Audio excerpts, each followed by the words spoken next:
அகிலமெங்கும் உள்ள தமிழ் நேயர்கள் அனைவருக்கும் பரம்பரை ஜோதிடர் உங்கள் மனோ பாலாஜியின் அன்பான வணக்கம். மகர ராசி அன்பர்களுக்கு செப்டம்பர் மாத ராசி பலன்.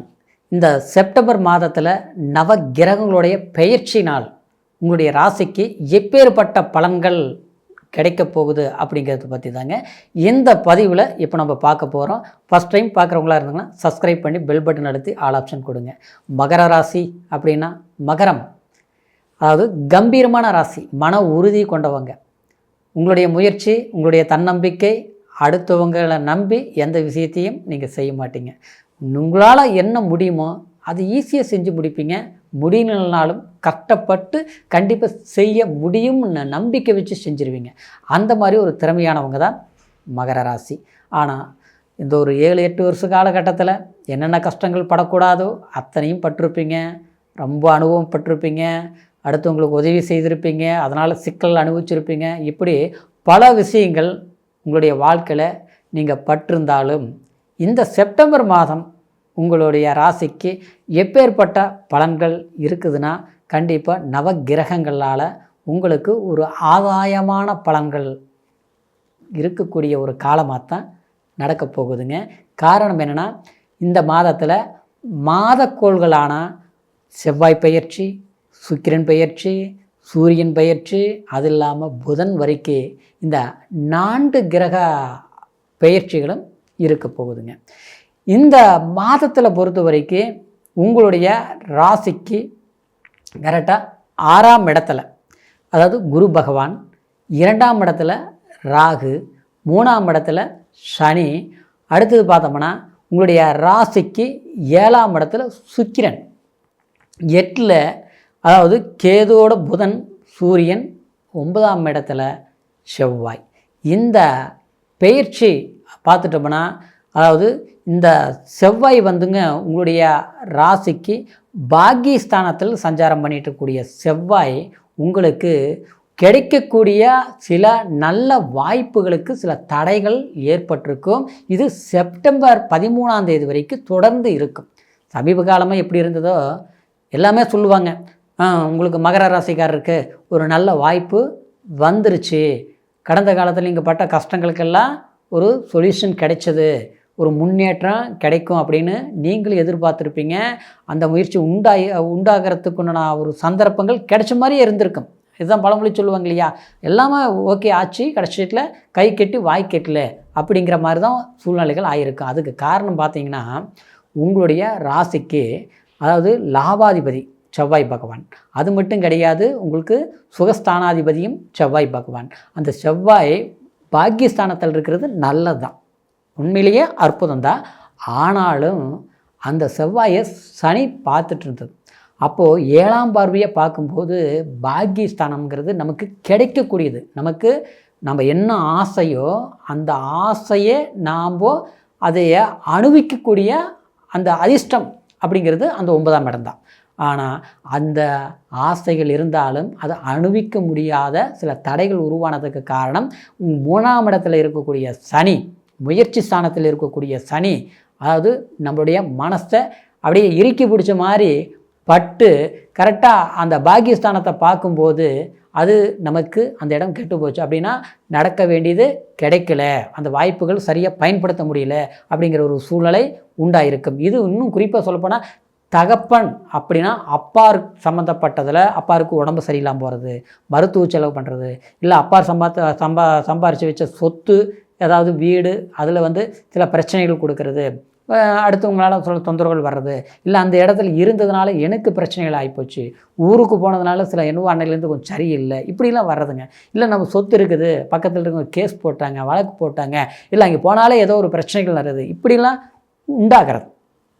அதனால் அந்த 13ஆம் தேதி பார்த்தோம்னா 10ஆம் இடத்துக்கு செவ்வாய் வந்துடுதுங்க. அப்போது லாபாதிபதி 10ஆம் இடத்துக்கு வரும்போது தொழில் வளம் பெறும்.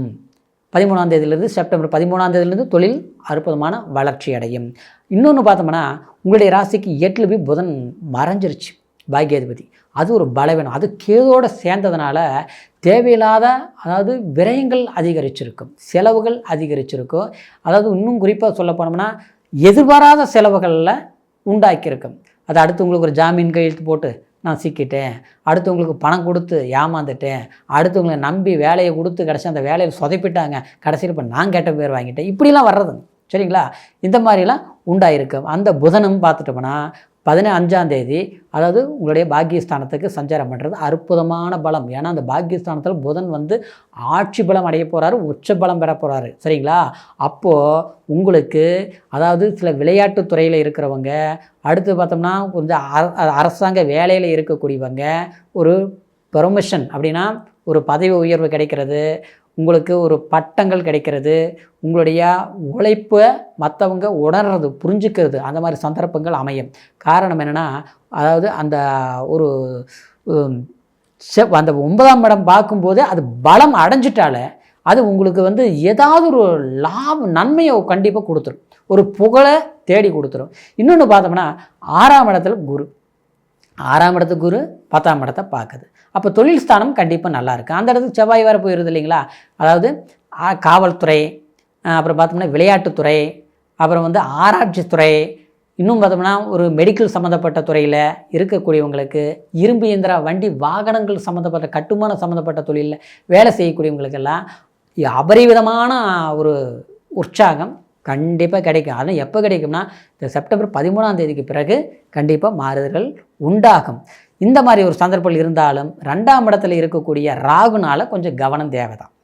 ஏன்னா ராகுங்கிறது தனஸ்தானத்தில் ராகு உட்காந்துருச்சு. அப்போ பார்த்தோம்னா திடீர்னு ஆசை வார்த்தைகள் மற்றவங்க சொல்கிறது, இதில் இன்வெஸ்ட்மெண்ட் பண்ணுங்கள், ஒத்தைக்கு டிபிள் மடங்கு ஆகும், இந்த மாதிரி இடத்துக்கு போங்க, இந்த வேலையை செய்யுங்க, அங்கே பயங்கரமாக இருக்குது அப்படின்னு ஆசை காட்டுறது அடுத்தவங்க, அதை நம்பி நம்ம மோசம் போகிறது. ஏன்னா ராகுங்கிறத ஒரு மாய கிரகம் சரிங்களா. அந்த இடத்துல தனஸ்தானத்தில் போய் உட்காந்துருச்சு.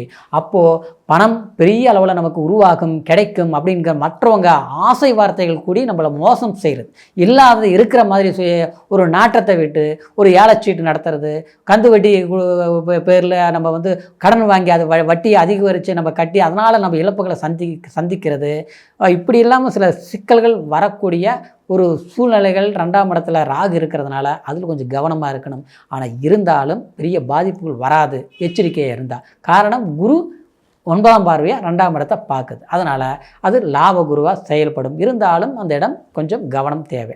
3ஆம் இடத்துல சனி. அப்போது இந்த 3ஆம் இடத்து சனிங்கிறது முயற்சி ஸ்தானத்தில் இருக்கிறதுனால எது செய்யலாம் செய்யக்கூடாது அப்படிங்கிறத யோசித்து முடிவு எடுத்திங்கன்னா நல்லாயிருக்கும். அவசரப்பட்டு செஞ்சிங்கன்னா சிக்கலில் சிக்கிக்குங்க. அதுதான் கவனமாக இருக்க வேண்டிய ஒரு விஷயம். கணவன் மனைவி சம்மந்தப்பட்ட உறவு முறையில் கொஞ்சம் விட்டு கொடுத்து போகிறது நல்லது.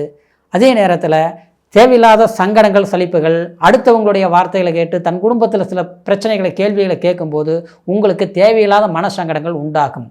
பிரிவுகள் இருக்கக்கூடிய இடத்துல விட்டு கொடுத்து கொஞ்சம் பேச்சுவார்த்தைகள் நடத்தி அதாவது சரிப்படுத்துக்கிற வழியை பார்க்கணும். ஆன்மீக வழிகளை பயன்படுத்துங்க. கோயில்களுக்கு போகிறது, அதாவது மூதாதேவிகளை வழிபாடு பண்ணுறது, இன்னொன்று சொல்ல போனோம்னா அதாவது சித்தர்கள் வழிபாடு, ஜீவ சமாதிகள் வழிபாடுகள் பண்ணுறது, இதெல்லாமே இந்த மாதம் செய்தீங்கன்னா கண்டிப்பாக உங்களுக்கு ஒரு எதிர்பாராத சில நல்ல விதமான ஒரு முன்னேற்றங்கள் கண்டிப்பாக உண்டாகும்.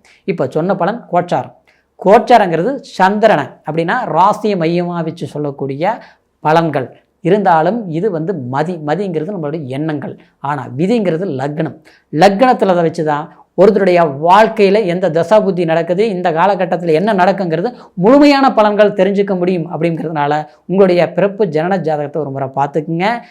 இது வரைக்கும் பார்க்காமல் இருந்தீங்கன்னா நம்மக்கிட்ட பார்க்கணும்னு நீங்கள் நினச்சிங்கன்னா கீழே இருக்கிற நம்பருக்கு ஃபோன் பண்ணி பிறந்த தேதி நேரம் ஊர் 3ஐயும் தெரியப்படுத்தி உங்களுடைய ஜாதக பலன்களை முழுமையாக கேட்டு தெரிஞ்சுக்கிட்டு இனி வரக்கூடிய காலத்தை சரியாக பயன்படுத்துங்க. உங்களுடைய வாழ்க்கை ஒரு முன்னேற்றமான காலமாக அமையணும் அப்படிங்கிற ஒரு வாழ்த்துக்களோட அடுத்த பதிவில் சந்திக்கிற வரைக்கும் நன்றி, வணக்கம்.